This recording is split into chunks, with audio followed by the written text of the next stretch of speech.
하나님께서 축복하신 복된 날입니다. 하나님의 은혜가 함께 하시기를 원합니다. 오늘은 창세기 제19장에서 상고하겠습니다. 19장에는 소돔 고모라의 멸망을 선포하는 장면입니다. 제18장에서 세 사람이 아브라함을 찾아온 것을 기억합니다.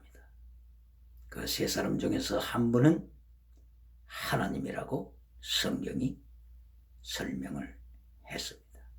그래서 하나님께서 아브라함과 함께 대화하는 장면을 계속 말씀을 했습니다. 그러면은 나머지 두 남자는 누굴까요? 창세기 제19장 1절 이하에서 세 사람 중에 두 남자, 이 두 남자를 천사라고 말씀하고 있습니다. 창세기 제19장 1절 이하에서 천사, 두 남자를 천사로 표현합니다. 천사가 드디어 두 천사가 소돔 고모라 성에 도착했습니다. 그리고 롯의 집에 머물게 됐습니다. 밤이 되었습니다. 깊은 밤이 되었습니다. 이 순간에 소돔 고모라 성 모든 남자들이 정보를 받았습니다. 롯의 집에 두 남자가 들어왔다고 하는 정보를 입수했습니다. 그리고 소돔과 고모라에 타락된 이 도시들에서 남자들이 몰려들었습니다. 남자들이 롯의 집을 둘러쌌습니다. 그리고 대문을 두드립니다. 그리고 대문을 부수기 시작합니다. 이때에 롯을 향하여 남자들이 소리칩니다. 너네 집에 들어온 두 남자를 내놓아라. 우리가 이 밤에 상관하리라. 남자와 남자끼리 상관하리라. 내놔라. 소리칩니다. 여기에 상관하다라고 하는 원어는 야다라고 하는 언어로서 음행하는 것을 여기서는 말씀합니다. 남자와 남자끼리 음행입니다. 이거는 동성애를 말씀하고 있는 것입니다. 그러므로서 소돔이라고 하는 뜻은 동성애라고 하는 뜻입니다. 소돔이 동성애라고 하는 뜻입니다. 이 타락된 도성 소돔과 고모라에서 남자들이 온 성에서 몰려와서 동성애를 외치고 있습니다. 성경이 더욱 강조하는 말씀은 젊은 남자부터 늙은 남자까지 몰려들었다고 했습니다. From the young one up to the old one, up to the elder one. 젊은 남자들, 늙은 남자들이 몰려들었습니다. 다시 한번 원어를 보게 됩니다. 늙은 자. 이 원어는 자켄입니다. 자켄은 성경의 교회 지도자, 장로를 일컬어 말할 때 구약 성경에서 자켄이라고 하는 원어를 사용합니다.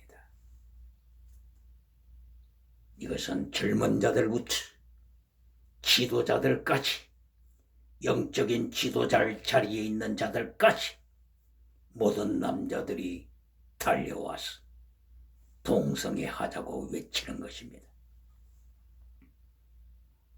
다시 한번 보시겠습니다. 아브라함과 여호와 하나님께서 소돔 고모라 성에 대하여서 담판을 하실 때 아브라함은 간절히 호소했습니다. 의인 50명 있으면 용서해 주십시오.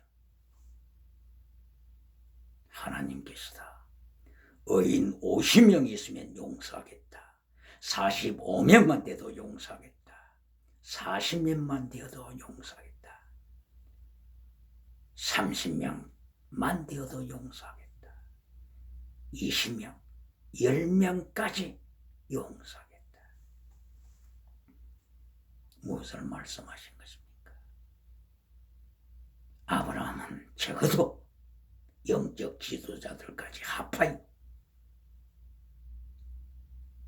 50명 의인은 될 줄로 생각했습니다.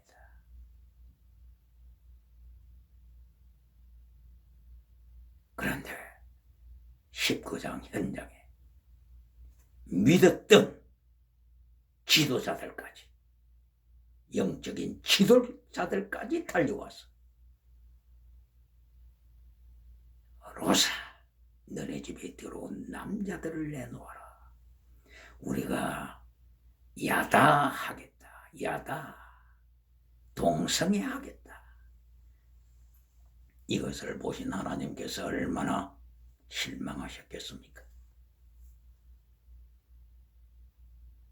바로 이 타락된 문화, 동성애가 극성한 소돔 고모라, 동성애가 세상에 극성할 때 하나님께서 심판하신다고 하시는, 하나님께서 징계하신다고 강조하시는 이 말씀을 소돔 고모라 멸망을 통하여서 가르쳐 주시는 것입니다. 이러한 사건들을 통하여서 성경은 계속하여 롯과 그리고 두 천사 사이에서 해결책을 강구해 나가고 있습니다. 드디어 천사들이 조치를 취합니다. 그 조치는 순식간에 모든 남자의 눈을 투비 블라인드 장님이 되게 하는 것입니다. 천사들이 한번 선포하자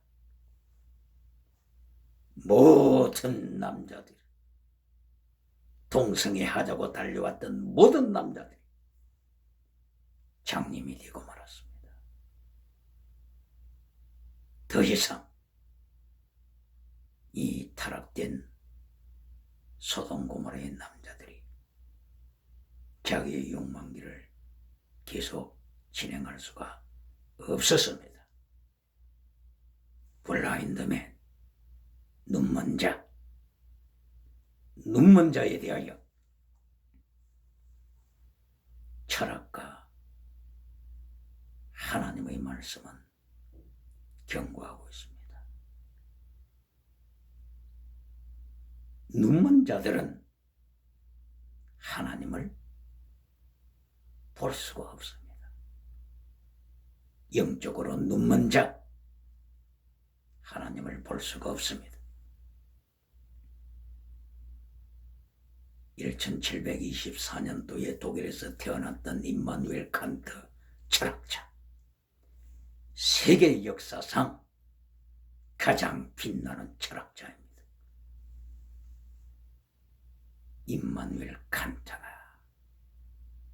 일평생 철학을 한 후에 결론적으로 선포한 책입니다. 순수 이성 비판, 실천 이성 비판, 판단력 비판. 이 책에서 칸트는 담대하게 선포합니다. 순수 이성으로는 하나님을 인식할 수 없다 선포했습니다. 아무리 인간이 지식을 가지고 있다고 할지라도, 아무리 인간이 지식을 일평생 쌓는다고 할지라도 순수 이성, 인간의 이성, 인간의 지식으로는 하나님을 인식할 수 없다 라고 선포했습니다. 순수 이성은, 인간의 지식은 하나님 앞에서 눈먼 자입니다. 블라인드 원, 눈먼 자입니다. 인간의 이성과 지식은 하나님을 볼 수가 없습니다. 하나님을 깨달을 수가 없습니다. 눈먼 자, 블라인드 원. 두 천사가 동성애하자고 찾아왔던 소돔 고모라, 젊은 자와 늙은 자에 이르기까지 이들을 향하여 너희는 장님이 되라 선포하자 영적으로 장님이 되고 말았습니다. 그러면 어떻게 하나님을 볼 수가 있을까요? 바울 사도가 타락된 그리스에 찾아갔습니다.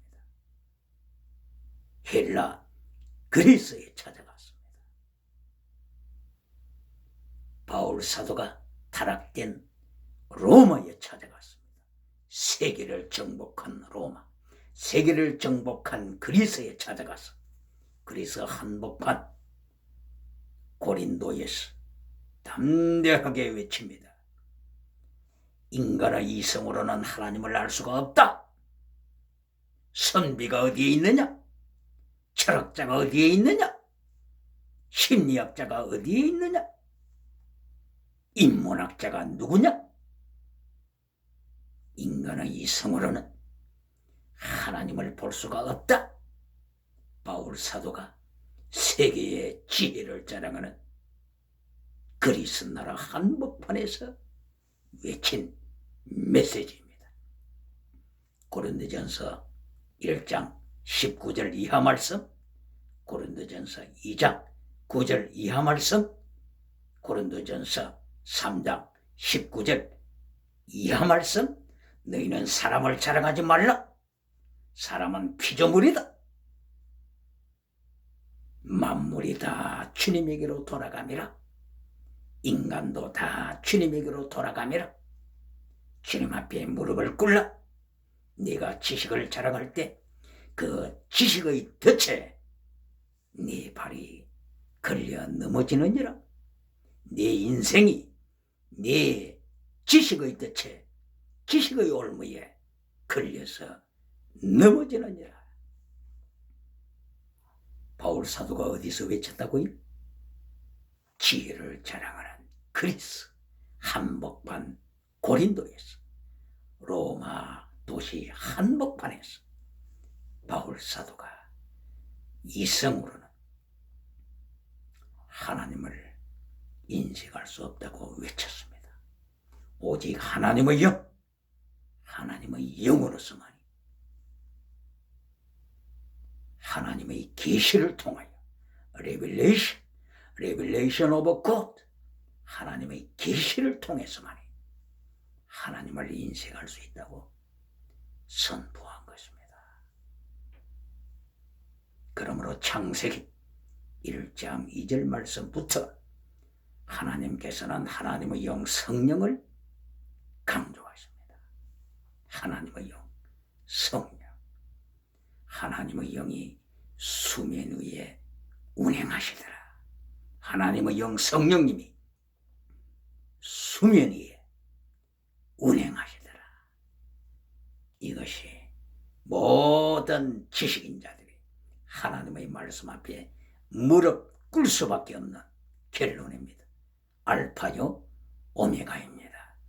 하나님의 영이 운행하신다고 하는 이 말씀은, 라하프라고 하는 이 말씀은 두 가지 말씀, 하나는 사랑의 말씀 브루드, 다른 하나는 심판의 말씀 쉐이크 하시다.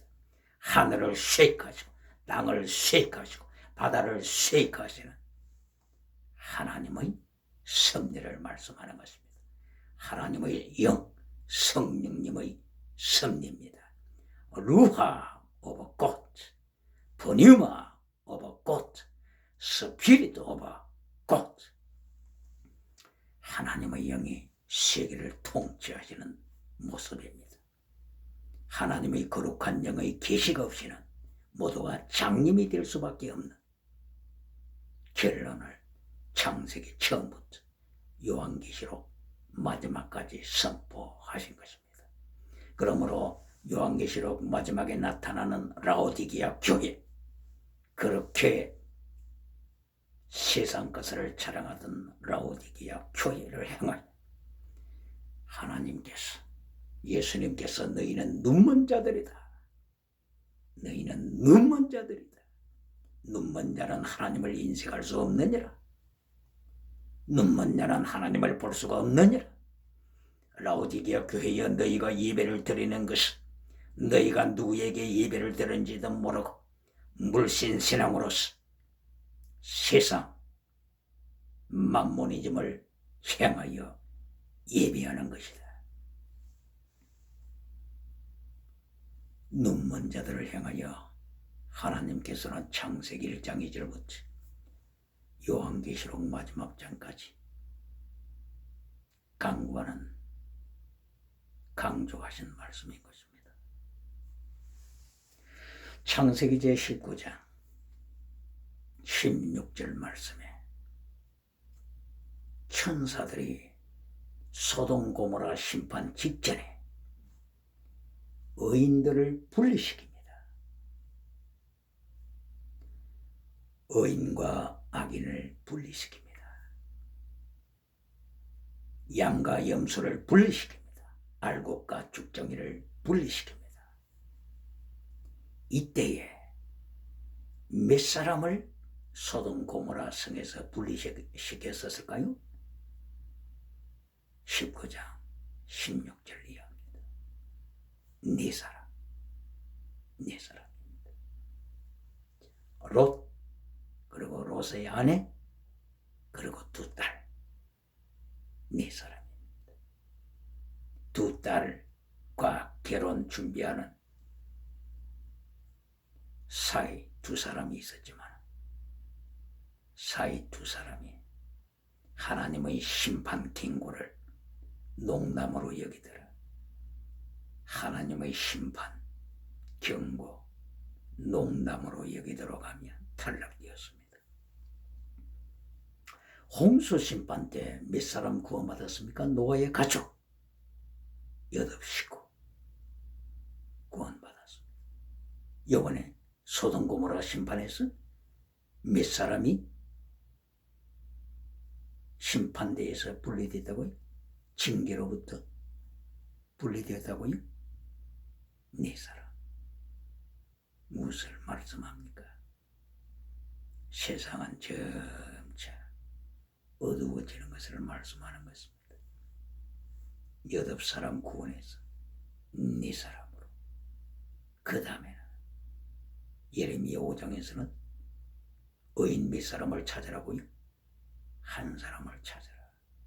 그러면 내가 예루살렘을 용서하리라. 무엇을 말씀하십니까? 타락되어가는 세대를 경고하신 것입니다.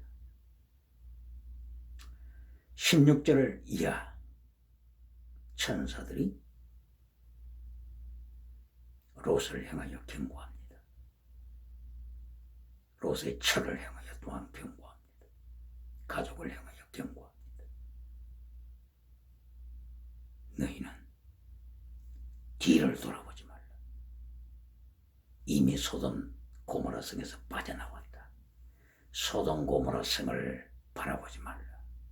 뒤를 돌아보지 말라. 소돔 고모라 성을 심판할 것이다. 징계할 것이다. 벌할 것이다. 그리고 이 들판에도 머물지 말라. 소돔 고모라 성뿐만이 아니라 이 빈들 들판까지도 심판의 대상이다. 여기에 머물러서도 안 된다. 너희는 산으로 도망하라.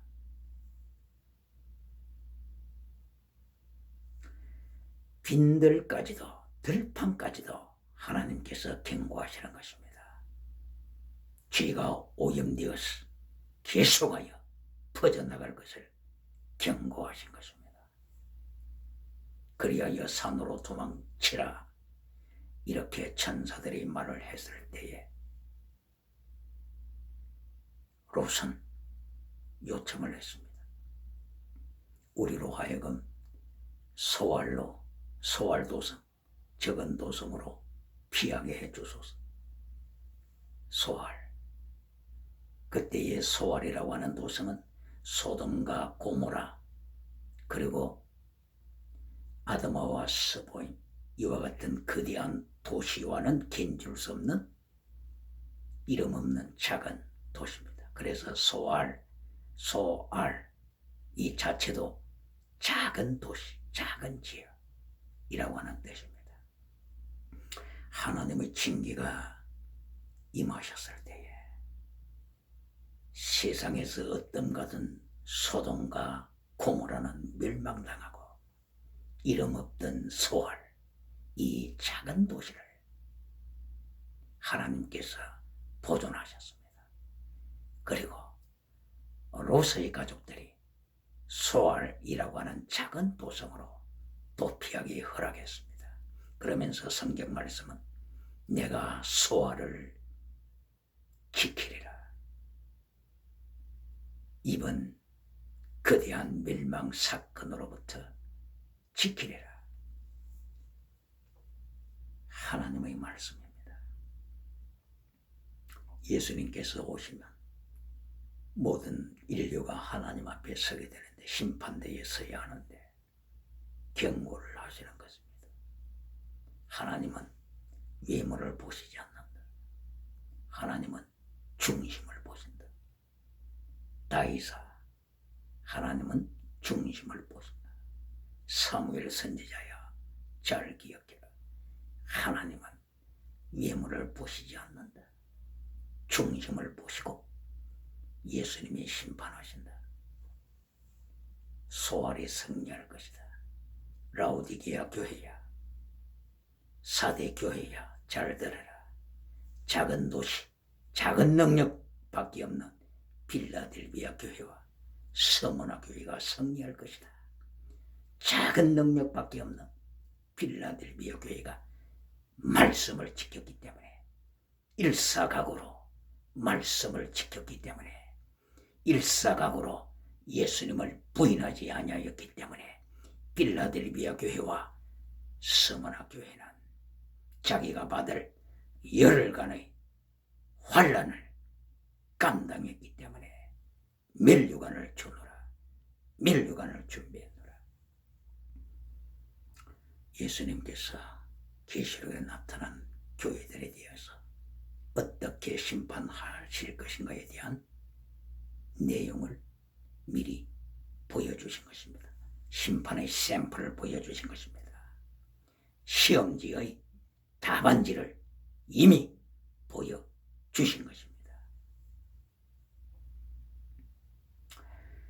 이리하여 소알로 피할 때에 태양이 떠오르더라.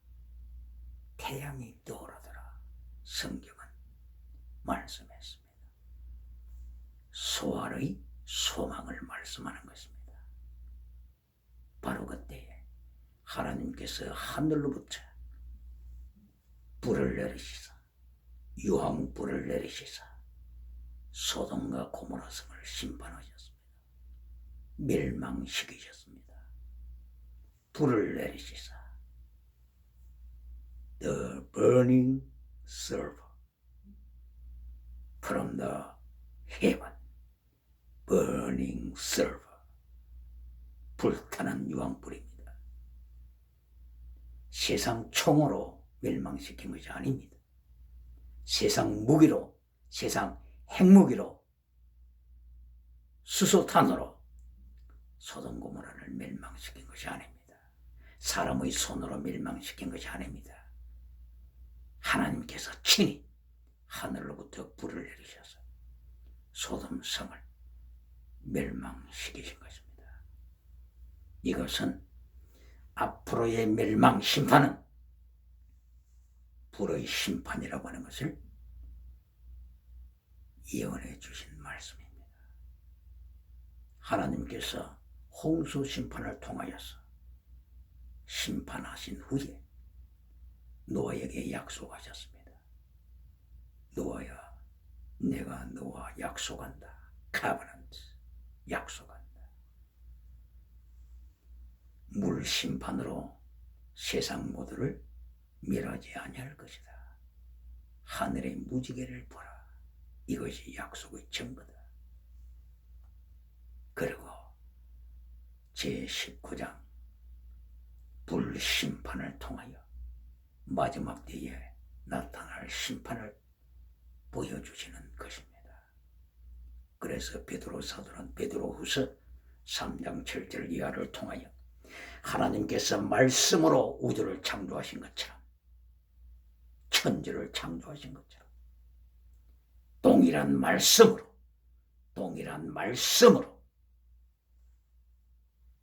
우주를 멸망시키실 것을 예언했습니다.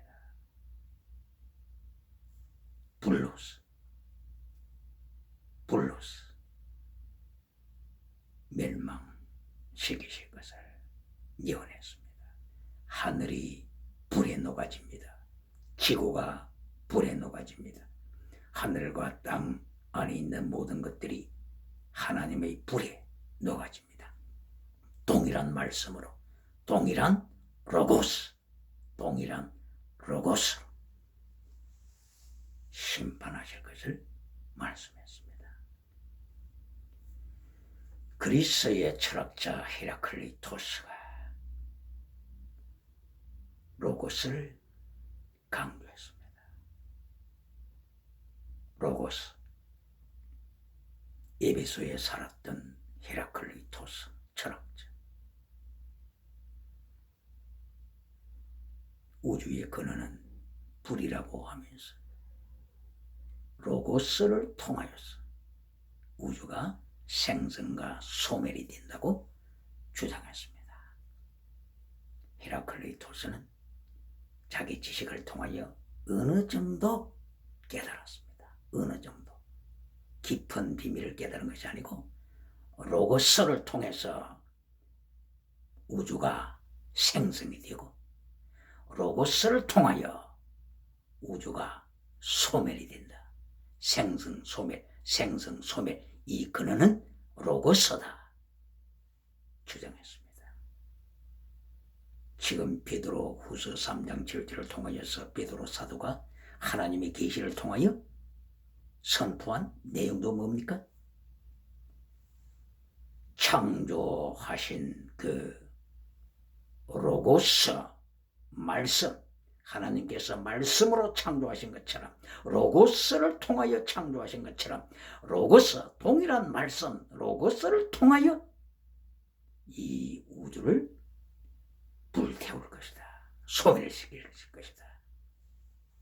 선포했습니다. 이것은 무엇을 말씀합니까? 세상 지식만 가지고 있는 철학자들은 수박 껍데기만 핥고 있습니다. 어느 정도는 감지합니다. 그러나 깊은 것은 깨닫지 못합니다. 이것이 4대 성인의 한계입니다. 도덕 그 수준으로는 하나님의 비밀을 깨달을 수가 없습니다. 하나님의 심판이 소돔 고모라에 임하신 후에 롯과 롯의 딸들이 소알성에 머물다가 산으로 도망하여 산에서 범죄하는 사건이 일어납니다. 이미 롯의 아내, 롯의 처도 뒤를 돌아보다가 소금 기둥이 되고 말았다고 성경은 경고합니다. 야, 소돔성의 멸망에서 구분된 사람 몇 사람이라고요? 네 사람 중에서 롯의 처가 범죄에서 소금 기둥이 되었습니다. 롯의 딸들이 소알성 산에 올라가서 아버지 롯에게 술을 먹여서 자식을 낳는 타락의 역사가 이어졌습니다. 그래서 여기에서 자식들이 모압과 암몬 두 나라를 이어갑니다. 세계의 역사를 여기서 볼 수가 있습니다. 헤겔이라고 하는 철학자는 세계 역사를 정반합의 역사로 보고서 강조했습니다. 정반합, 합은 정이다. 합을 정이라고 이미 주장했습니다. 여기에 헤겔의 착각이 있습니다. 정반합이 언제나 합이 정이 됩니까? 이것이 착각입니다. 정 플러스 합, 정 플러스 반, 그리고 합이 되었을 때 이 합은 때로는 큰 타락이 됩니다. 합이 언제나 정이 되는 것이 아닙니다. 합이 때로는 타락의 근원이 됩니다. 이것을 헤겔은 놓쳤습니다. 하나님의 아들들이 사람의 딸들과 합해졌습니다. 합이 뭐가 됐습니까? 거룩한 삶이 됐습니까? 아닙니다. 사락스가 되어버리더라. 사락스, 육체가 되어버리더라. 창세기 6장 1절 이하의 말씀입니다.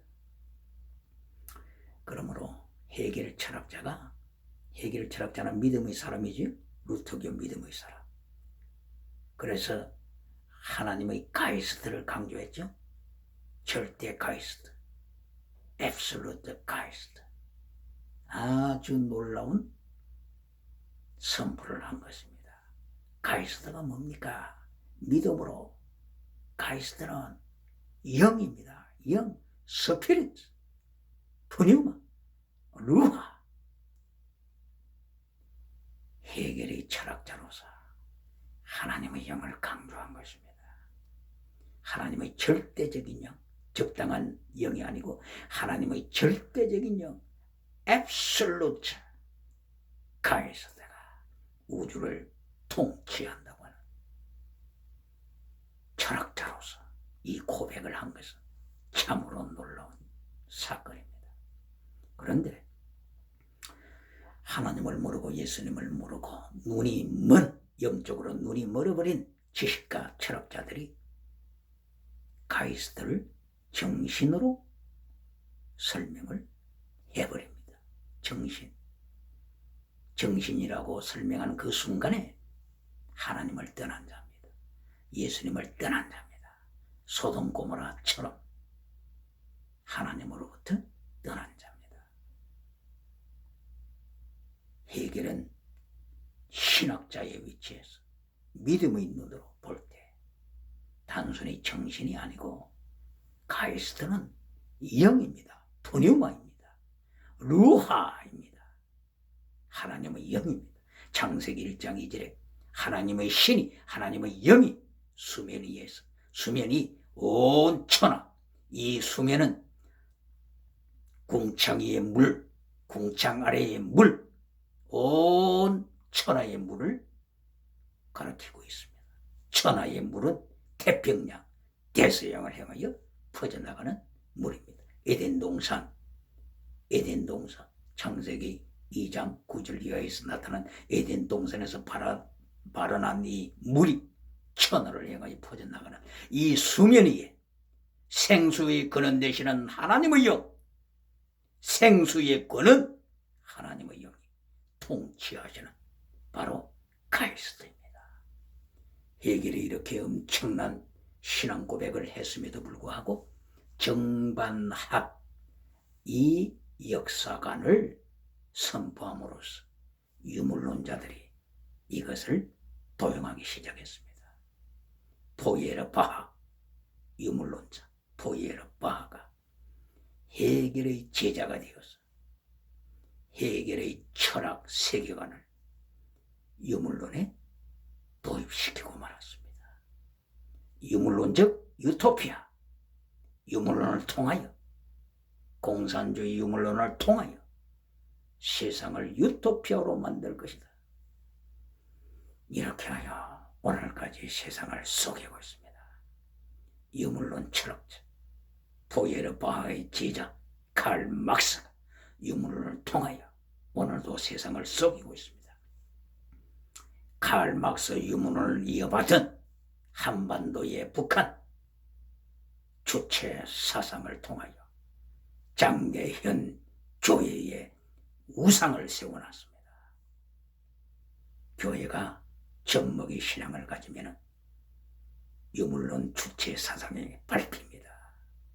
이것이 역사의 교훈이고 성경의 교훈이고 하나님의 징계 심판의 교훈입니다. 그러면 하나님의 역사관은 무엇일까요? 하나님의 역사관은 헤겔과는 다른 밤, 낮, 밤 역사관입니다. 밤만 이어지는 것도 아닙니다. 그렇다고 낮으로만 이어지는 것도 아닙니다. 밤이 온 다음에 낮이 오고 낮이 온 다음에 밤이 오고 다시 하나님께서 낮으로 변화시키시는 역사입니다. 이사야서 21장 11절 여호와서 파수꾼이여 이사야 선지자여 파수꾼이여 가르쳐 주소서. 밤이 어떻게 되었습니까? 이때에 이사야 선지자는 외칩니다. 아침이 오나니 아침이 오나니 다시 밤이 오리라. 이것이 하나님의 역사관입니다. 밤이 되고 아침이 옵니다. 그러나 계속 아침이 됩니까? 계속 유토피아가 됩니까? 아닙니다. 헤겔처럼 유토피아로 되는 것이 아닙니다. 포이에르 바하처럼 유토피아로 되는 것이 아닙니다. 아침이 온 다음에는 다시 밤이 옵니다. 타락이 옵니다. 어둠이 옵니다. 이것이 하나님의 역사관입니다. 하나님의 통치하시는 역사관입니다. 보세요. 네피림을 통하여서 밤이 왔습니다. 하나님이 홍수 심판을 하셨습니다. 네피림의 밤을 지나서 노아, 하나님의 사람 노아를 통하여 낮이 왔습니다. 노아 다음에는 니므롯을 통하여 바벨탑을 세우는 니므롯을 통하여 다시 밤이 왔습니다. 그러나 하나님께서 니므롯을 심판하신 후에 아브라함을 통하여 세상에 낮이 왔습니다. 아브라함을 통하여 온 천하가 복을 얻으리라고 하는 이 엄청난 하나님의 말씀이 선포된 후에 다시 소돔 고모라라고 하는 밤이 왔습니다. 소돔 고모라를 멸하신 후에 소알이라고 하는 작은 도시를 통하여서 롯의 의인이 빛을 발하기 시작하여 성경은 암시적으로 소알의 롯이 도착할 때 태양이 떠오르더라. 아침이 오더라. 밤이 지나고 낮이 오더라. 낮을 강조하셨습니다. 그러나 소알에 살았던 롯과 롯의 딸들이 산에 올라가서 동굴에서 음행을 하여 범죄하더라. 술을 먹이고 롯에게 술을 먹이고 롯이 깨닫지 못하는 가운데 두 딸들이 아버지 롯과 더불어 음행하더라. 또다시 소알에 어둠이 덮이기 시작했습니다. 그런데